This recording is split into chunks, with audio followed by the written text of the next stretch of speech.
Support WrestleTalk! Give us a subscribe. Will CM Punk return to wrestling at All In? I'm Ollie Davis, this is Luke Owen, welcome to WrestleRamble, and that's right my friends, the SWAF Nation, we have managed to get 2 consecutive Saturday videos with CM Punk in the title. Take that YouTube SEO, take that other YouTuber who puts CM Punk in literally every video title. So this is off the back, that was some shade. That was some shade. A bit of shade. I didn't even know who it was against. This is off the back of the All-In Bullet Club event. I can't call it a pay-per-view, can I? No, it's an event. It's a show. It's a show, but there's some loose workings of getting it streaming. Yeah, and I'd imagine it'll be on the High Spots network afterwards, like about a week later. If that ever works, yeah. Yeah. And it's actually, it'll probably be on Fight TV more because they want the Ring of Honor connection. Of course, yeah. So All In is the wrestling show that's happening on Sunday, the 1st of September. But in the days before that is Starcast, the Starcast convention, which is a 2 or 3 day event in a building down the road from where All In's happening in Chicago. All in Chicago, that's a relevant geographical location for this story. And it's going to feature various wrestling personalities, kind of like what's the one they have over WrestleMania weekend? WrestleCon, yeah. So you've got like loads of... Say it's a bit like Wrestling Media Con, which is taking place in Manchester a couple of weeks later, about a week later. A week later. Yeah. It's a bit like that, I would argue. Well, you get loads of like wrestling podcasters. Dave Meltzer's going to be there, and the one we're going to be at in the UK on September 8th, I think it is, on that Saturday. And so you're going to have all these, but amongst all of those, 1 Hour Tees announced that signing T-shirts at their stand will be CM Punk. CM Punk himself. And this is the first wrestling-related appearance Punk has had, if you don't count the Colt Cabana podcast, because that's not really an appearance, it was a shoot interview, essentially. Since he walked out of WWE in January 2014. 4 years. It's incredible to 3.5, really. It's incredible to think it was that long ago. Yeah, it's insane. So, it is 4 years. Well, it's 3.5, isn't it? Because we're only halfway through. Yes, but if he left in January 2014, we passed 4.5 years. Yeah. Holy moly. Oh, I'm old. Oh, my hero. So, yes, CM Punk will be the special guest. What are you doing? Sorry, a T-shirt fell. CM Punk will be the special guest at the 1 Hour Tees store. And this has, of course, ramped up speculation that, hey, all of this is in Chicago, CM Punk's beloved hometown. One of the many reasons he's called CM Punk is Chicago-made Punk. That's what the CM allegedly stands for in one interpretation of events, kind of like the Joker's backstory. And is there a possibility that he will appear at the All In show, either as a promo or to wrestle a match or in a angle? It's interesting as well because the Young Bucks so they did like a press conference just after they'd announced all of this stuff. It was before the tickets went on sale. Tickets sold out within half an hour, which we're going to talk about in a little bit. 29 minutes, 36 seconds. 29 minutes, absolutely incredible. But they announced on that show that they've been talking about CM Punk really wants to he wants to wrestle. Like they've said that and if he's going to wrestle, he's going to wrestle alongside us. That's what Matt and Nick Jackson have always been. Well, Matt and Nick, they've said at the press conference, but Matt and Nick Jackson have also said in separate interviews that they are very good friends with CM Punk. They always talk to CM Punk about wrestling, and if he ever was to return to wrestling, it would probably be involving the Young Bucks in some capacity. I think the direct quote is, he said we'd be the first he called. Yes. Yeah. But he said in other interviews that it would be, But I've never heard that CM Punk wants to wrestle. Well, okay, I may have misspoke. Because that's I have misspoke. That's very important. And that is absolutely fine. I stand corrected, like a man in orthopedic shoes, as Jerry Lawler used to say. And I've forgotten the original point I was making. I'm sorry there. It's quite all right. That was the other thing as well. Nick Jackson also said that Daniel Bryan was going to be at the show. He said that Daniel Bryan was planned to be on the show until he was medically cleared by WWE. And it's when you hear things like that, you're like, I wonder how medically cleared he would have been before Daniel Bryan told them, I've got these plans for All In. Or they looked at when his contract was expiring and they were looking at the date All In was in. or was on, and we're like, oh, actually, yeah, no, I've just looked at your records and you're fine. Oh, well, for pass-through. Look at that. It turns out we do agree with all those other doctors that have been saying you've been fine for years. What a mistake it's a maker. So, yeah, there's that. But to answer the question, do we think CM Punk is going to wrestle at All In? I wonder if he's going to just cut a promo. It'd be the first time he's been in a wrestling ring, involved in a wrestling show. Comes out, cuts a promo about how much he loves Chicago, how much he maybe misses wrestling or something like that. And then you shoot an angle that sets up for All In 2 next year, which is when CM Punk's first wrestling match will be in a year's time, wherever they do it. And you sell out another 10-seat arena, maybe even go bigger. Maybe even go to 15,000, 20,000 seats as a possibility. That is exactly what I think will happen too. Do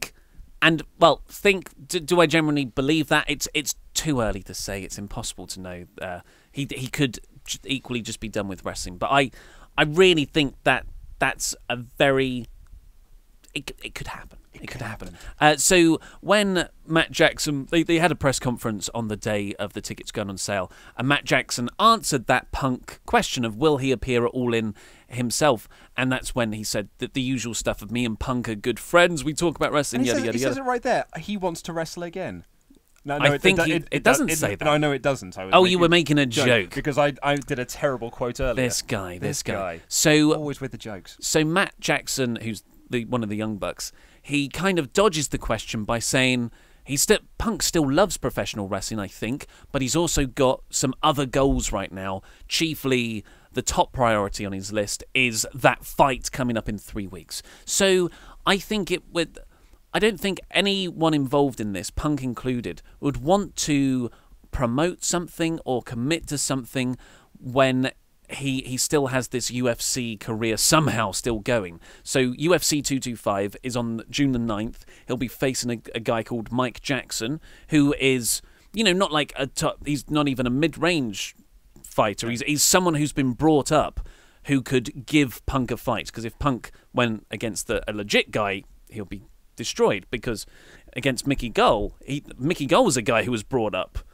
and he destroyed Punk. There's also been... Did you see that? Oh, no, have I lost the link? Uh-oh. I've lost the link. Preparation, mate. So it was... someone tweeted out, I wish Punk wasn't on the UFC 225 card because it's just taken away a spot from someone else on the card. Ironically, something Punk has accused Rock for in the past at WrestleMania. And someone replied to that tweet saying... And it was like an MMA journalist saying, yeah, but these are the rules of the game.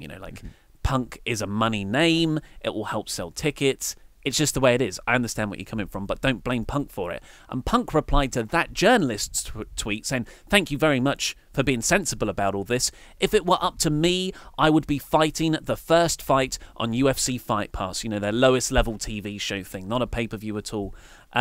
But, he's got the name. UFC have spent loads of money on him, so they're going to put him in this kind of position. This is his second fight. Of course, he lost his debut in September 2016. We're now, 2 years, almost 2 years later, and he's getting another fight. He's not getting any younger. So, if he does, even if he wins this fight against Mike Jackson, is he going to carry on this MMA career? He must be about 40 now. Or will he just...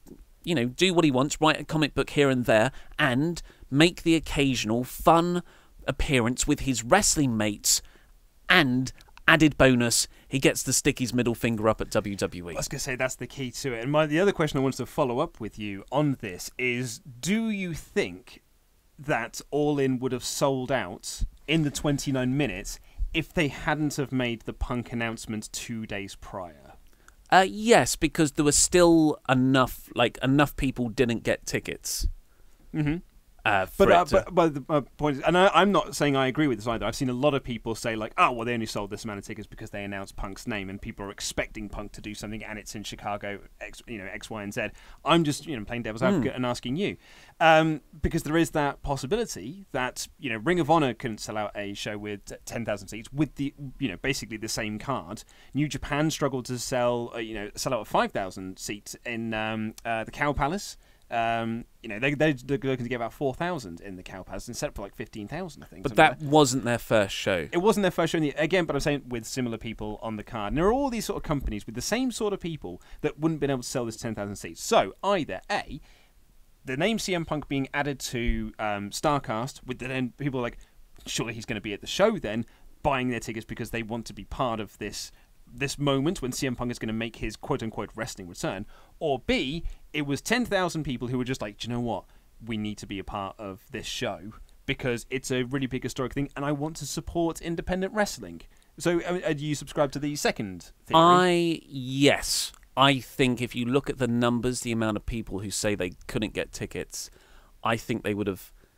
But, maybe it wouldn't have sold out in half an hour. Maybe it would have sold out a month or two away. But, there was...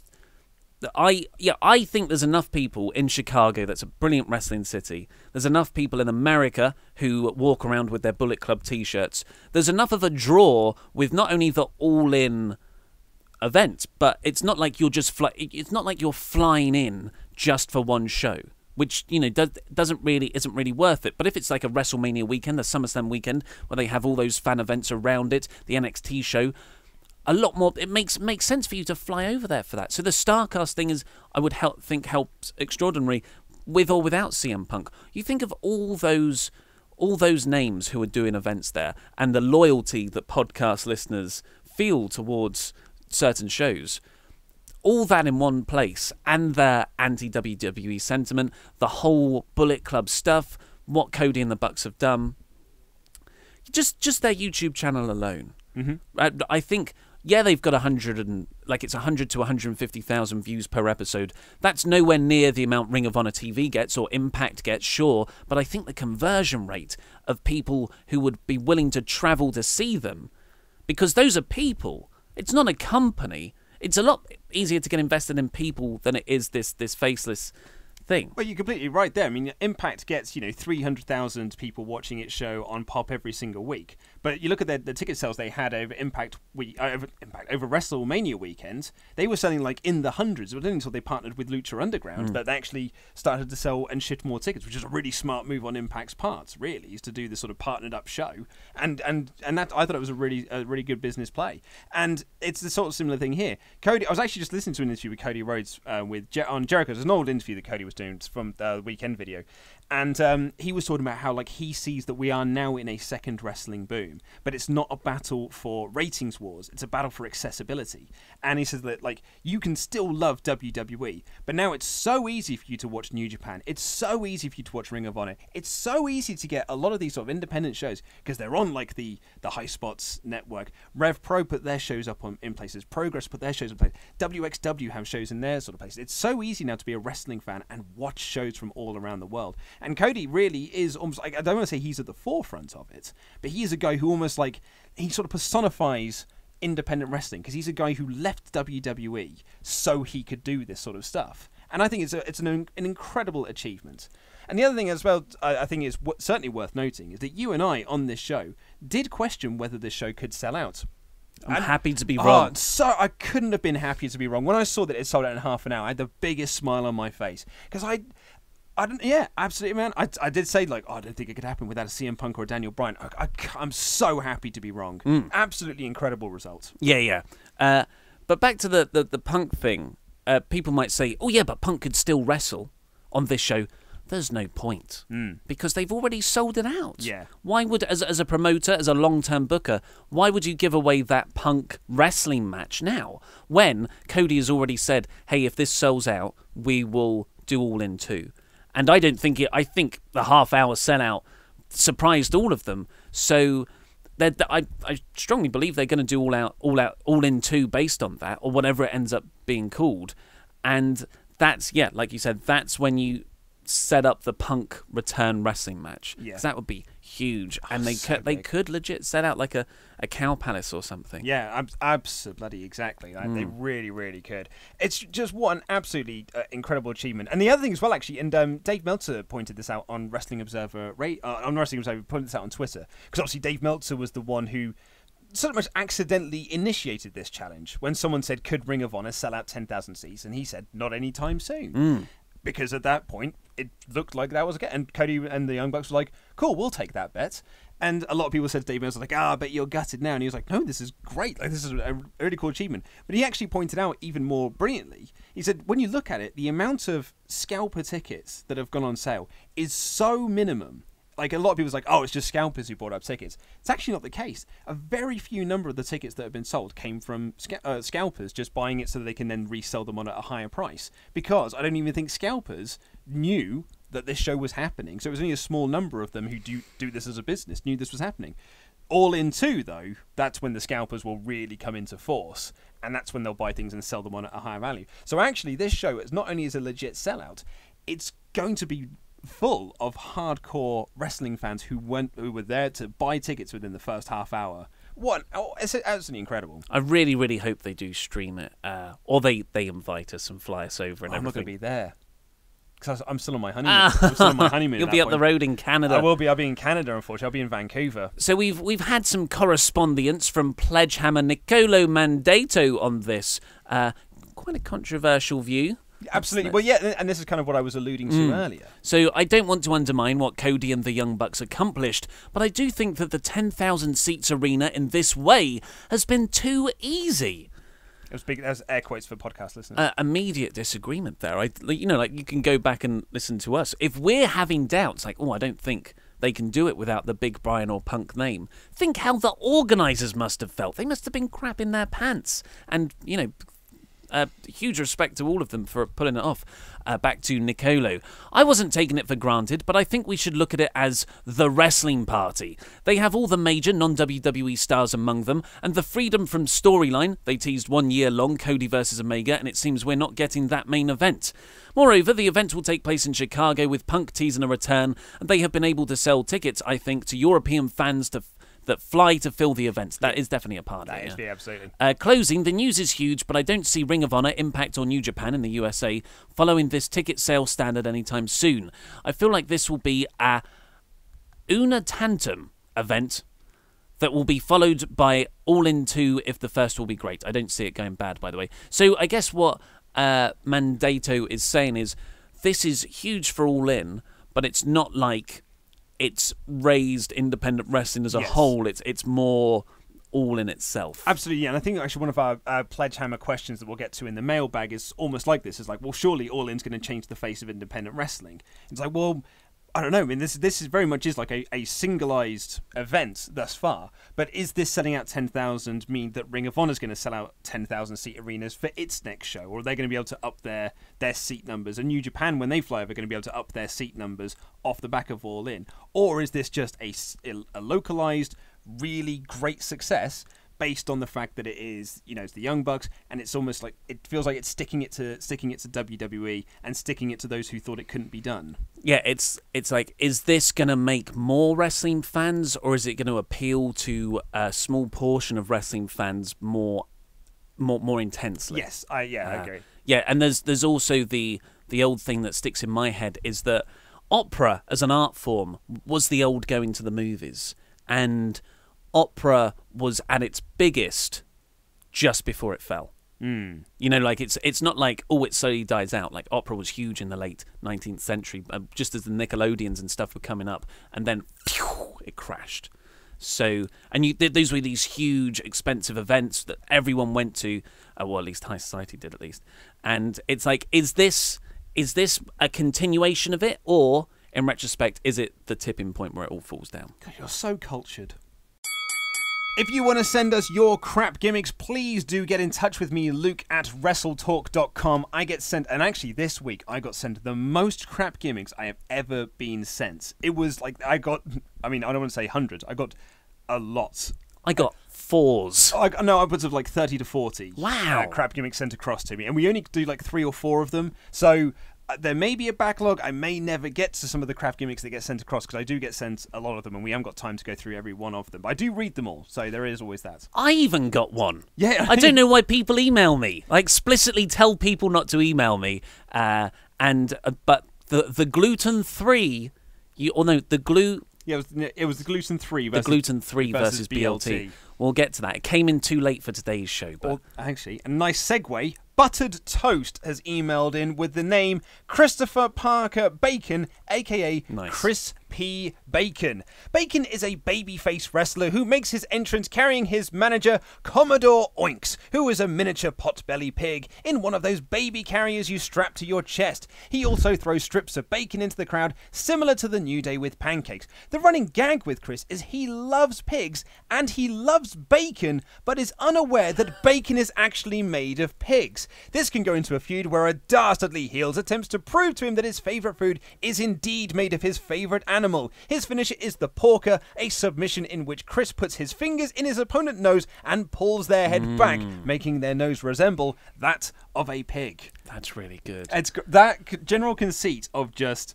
I love bacon and I love pigs, and the two aren't the same. I like how this has obviously started from the Chris P. Bacon name, and he's worked back from that, and he's gone, okay, well, he likes bacon. Oh, and there's a pig thing there. Okay, so he brings a pig to the ring, but wait a second, he likes bacon.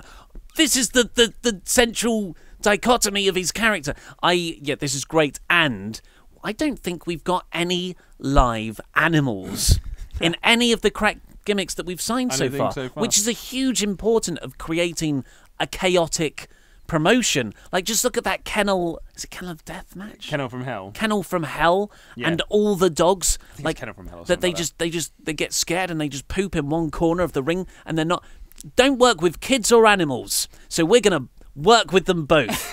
This is, and I like the visual of a little pot-bellied pig. Yeah, I was gonna say I would get rid of the baby carrier thing. I would have him carry it under his arm. I think that's a much more interesting visual. Also, it reminds me of one of my favourite Simpsons gags, which is when the episode when Lisa tries to become a vegetarian, and he's like, and Homer says like, "What? You're not going to eat bacon anymore?" She goes, "No, no pork chops, no ham." No, that's the same animal. Oh yeah, Lisa, one magical animal that gives us all this delicious food. Wasn't there that really cute pig in the Simpsons movie as well? Yeah, Spider Pig. Spider Pig. That was the gag that they did. Yeah, that was a meme that ran across Twitter for a cup of coffee. Yeah. Well, good episode of Lisa Strange. Fun fact for you: Linda McCartney and Paul McCartney agreed to be in that episode under the proviso that Lisa remained a vegetarian for the rest of time. They couldn't undo what they had done, so Lisa had to be, and to this day remains a vegetarian. It's the only reason they agreed to do it. Yeah. Also, they recorded it from their home, so they didn't have to fly out to LA to do it, which is lovely. He's a Beatle. He can do whatever he wants. I was going to say, and they very much, because he was the last Beatle that they hadn't worked with. Obviously, they couldn't work with John Lennon because he'd very much passed away by that point. But they'd already done worked with Ringo Starr and George Harrison. What was George Harrison? George Harrison is in the episode where they do the parody of the Beatles, where they're the B Sharps. Oh, really? Yes. Oh, I never noticed that. And Ringo Starr is... he's the one where Marge paints the letters, yeah. Thank you for the painting. I hung it up on me wall.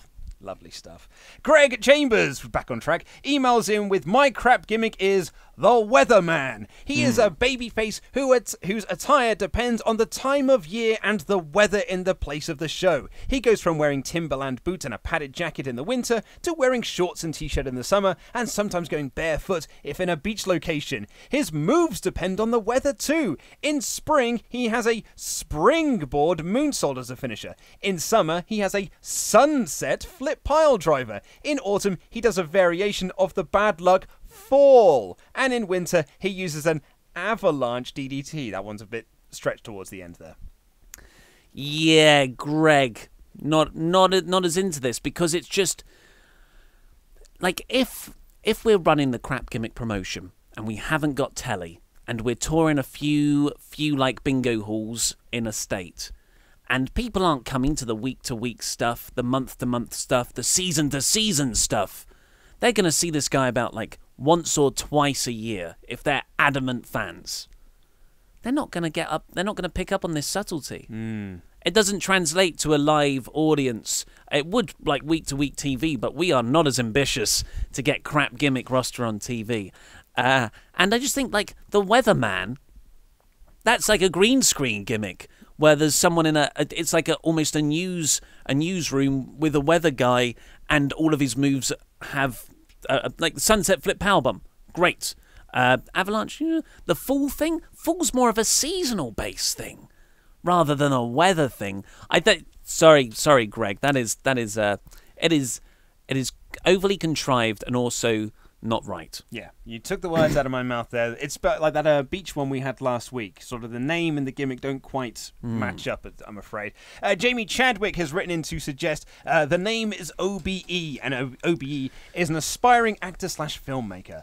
OBE is a snobby upper-class heel from Cambridge, that's in the United Kingdom. His passion is films, and he sees wrestling as his best way to break into the film industry, just like The Rock did. His main advantage is his cinematographer, who he brings down to ringside to get the most dynamic shot possible to help him win. His entrance involves a Spike Lee-like crane shot from the rafters, his attire being kind of like Spielberg on a set, with a cap and scruffy hair. His finisher, the long shot, a running single-leg drop kick.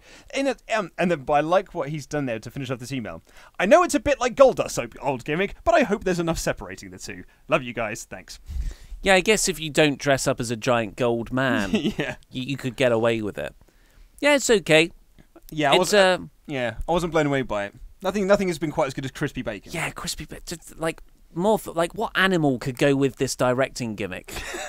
I haven't got much. No, they say never work with children or animals. It's like the Spike Lee reference as well. I know, like Steven Spielberg. Is everyone gonna know what he looks like? Like, if you went for a generic Ponzi director with the goatee and the sort of hat, and you're overly arty about it, the idea of him wanting to emulate The Rock as well, when you first started talking about it, I had it as like a, the arrogant, pretentious filmmaker. Why would, if anything, he would hate The Rock, because The Rock just makes action movies where the OBE wants to make art. Yeah, that's the problem. Is like he's OBE, he's a snooty yes, upper class gent from Cambridge. Yet Steven Spielberg doesn't look like a snooty upper class gent from Cambridge. He looks like Steven Spielberg. And you're right about the Rock point as well. Again, the two don't quite match up together. You wanna be Cannes rather than Hollywood here. Yeah, and let's all be Hollywood rather than Cannes. Well, there's a nice bit in the middle, I'm sure. Yeah, I suppose. Phil, and I'm going to butcher this last name here.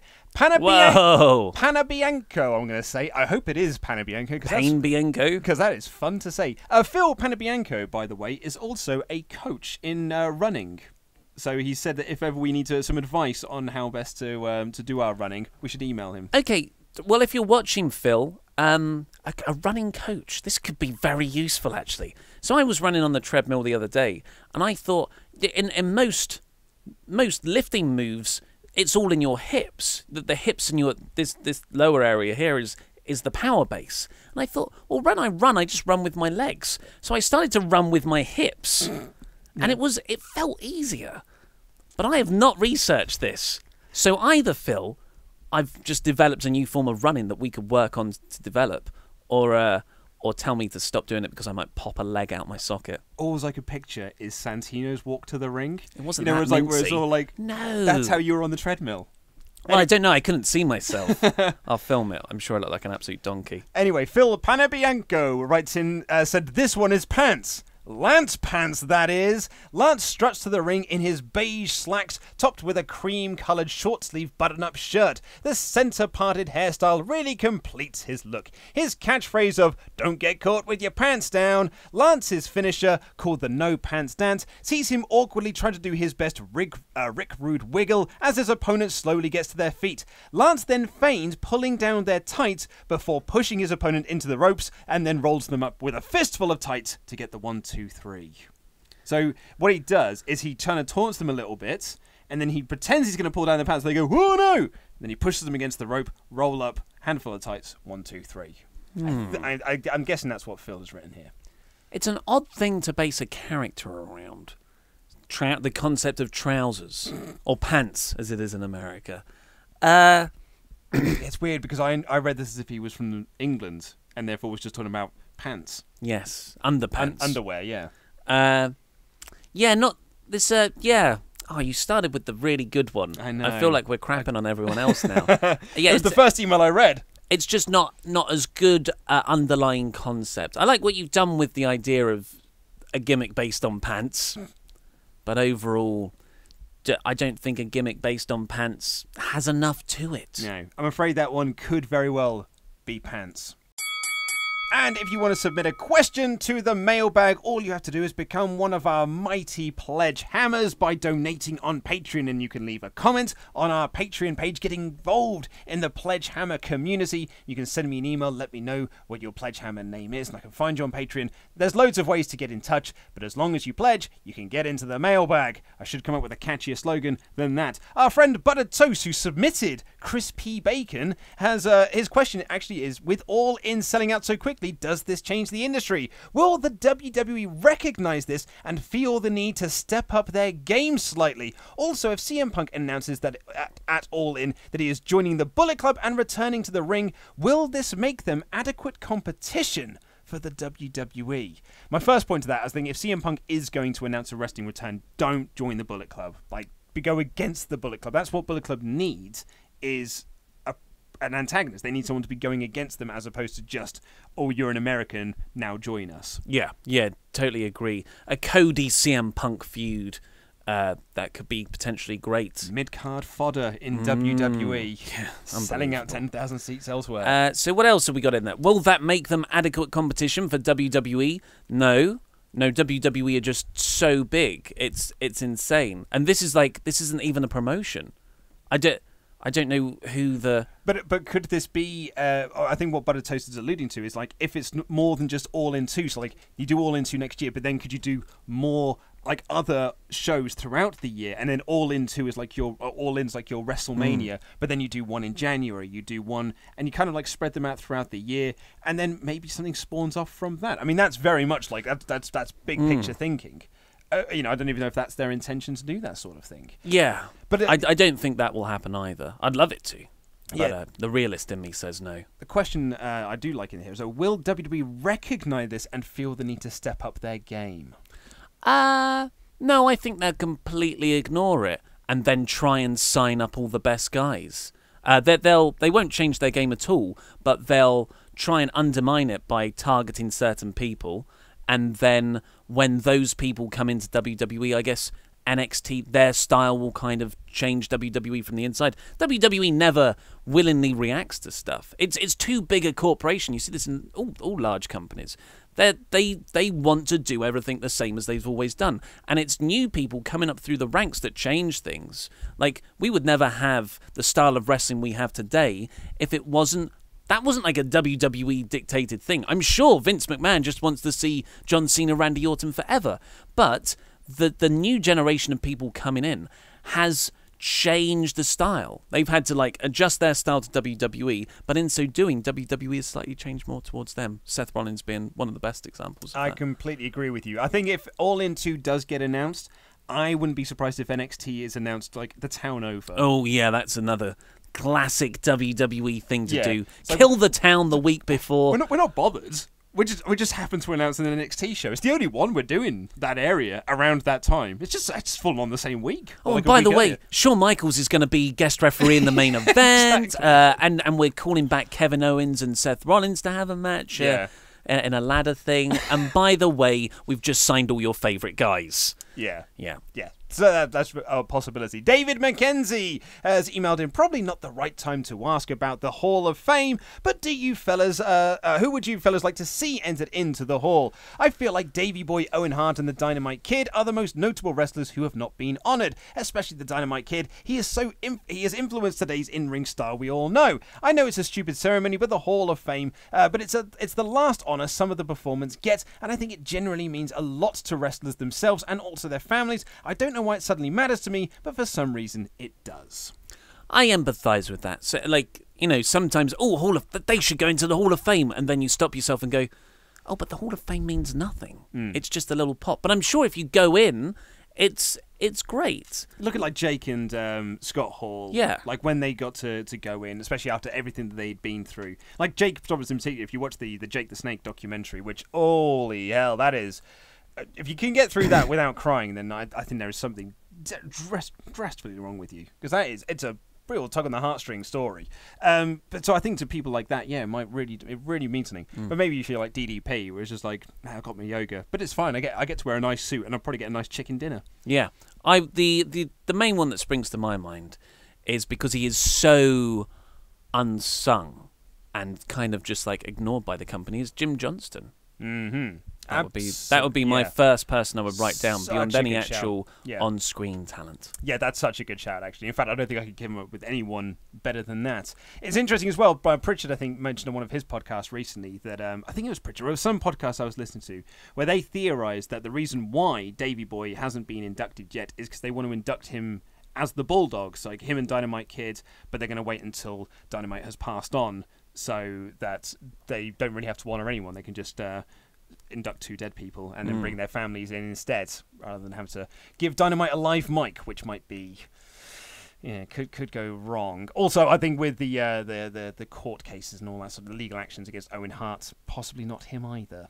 And Craig Roberts is our final email of the week, and he's said, because you read my question on last week's episode, I am feeling the love for Ollie and Lukey, but here is my question. I was watching the opening segment to Impact Wrestling last week on the Global Wrestling Network, and it had a piece with Don Callis claiming Impact Wrestling was the hottest wrestling promotion going at the current moment.